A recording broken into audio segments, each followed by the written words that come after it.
पगड़ी बदलने के रिवाज के बहाने हीरे को हासिल कर लिया।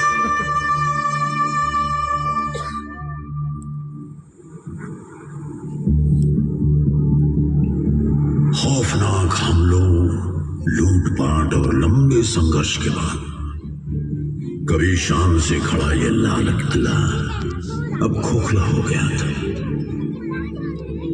18वीं सदी में मुगल बिखरने लगे थे और सल्तनत कमजोर पड़ती जा रही थी। अफगान के बादशाह अहमद शाह अब्दाली ने लगातार हिंदुस्तान पर कई खौफनाक हमले किए और आखिरकार सन 1717 में वो दिल्ली की सरहदों तक पहुंच गए।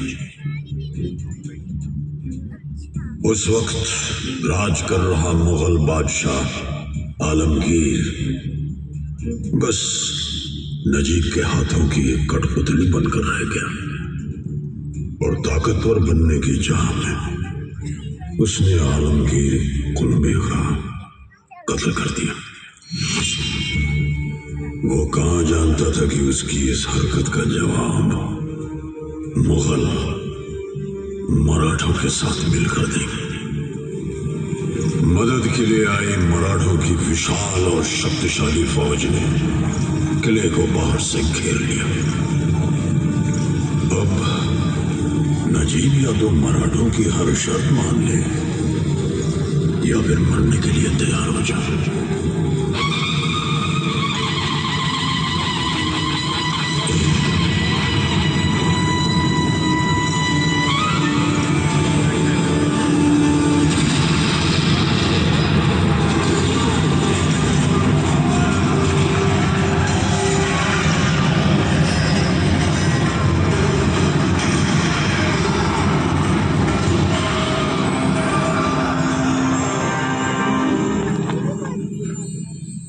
लगता है बारूद के गोलों की बरसात अब रुक गई है। शायद नजीब ने मराठों की सभी शर्तें मंजूर कर ली। मराठों ने आलमगीर को तख्त पर बैठा तो दिया, लेकिन दिल्ली में अब पेशवा का ही राज था और लाल किला मराठों का हो चुका था।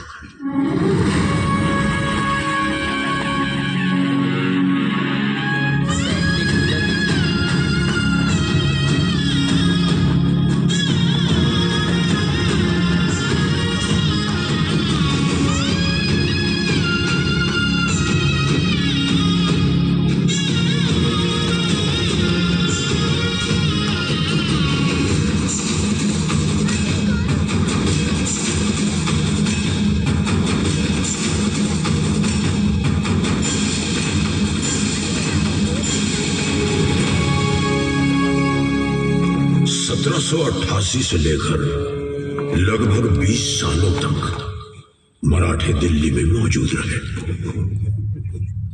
लेकिन किस्मत ने एक बार फिर पासा फेंका और वो भी अपनी हुकूमत दिल्ली में ज्यादा दिन नहीं चला पाए। सुनाई दिया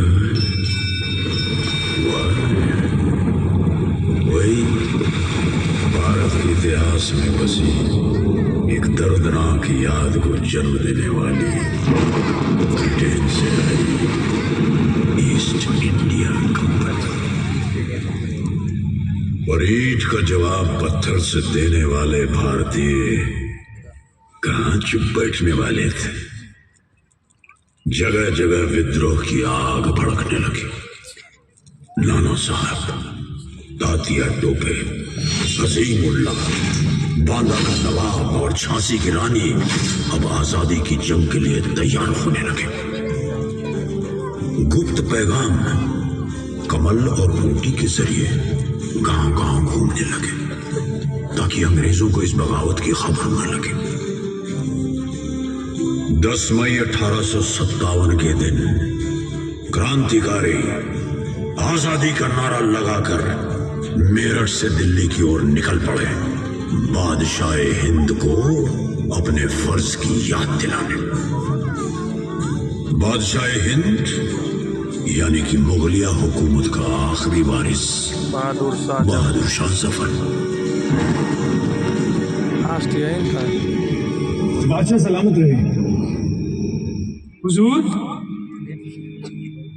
अंग्रेजों की ये कंपनी पिछले 100 सालों से अपने निजी मकसदों के चलते हमारा इस्तेमाल कर रही है। सरहदें तो तब पार हुई जब हमें जबरन राइफल इनफील्ड 54 थमारी गई। इस राइफल को चलाने के लिए कार्टेज को मुंह से फाड़ना पड़ता है। कार्टेज को दांत से फाड़ने का मतलब गाय और सुअर की चर्बी को अपने मुंह से लगाना। और अब बगावत तो होकर रहेगी। आज से हर दिन तक हमारा नाम और हिमायत दोनों हिंदुस्तान के साथ रहेगा। हम सब एक होकर अपनी जमीन की आजादी के लिए जंग लड़ेंगे। लाल किले से दी गई 21 तोपों की इस सलामी से पूरा शहर जाग उठा। सदियों बाद शाही तख्त को अपनी खोई हुई इज्जत वापस मिली और पूरा देश दुश्मन का सामना करने के लिए एक होकर खड़ा था। आजादी की ये जंग बख्त खान की अगुवाई में लड़ी जा रही थी, जिसे खुद बादशाह ने चुना था।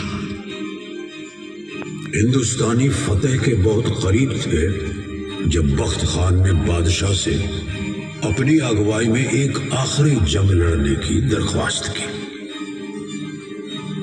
बादशाह ने बख्त खान की बात मान तो ली, लेकिन उन्हें क्या मालूम था कि उनके महल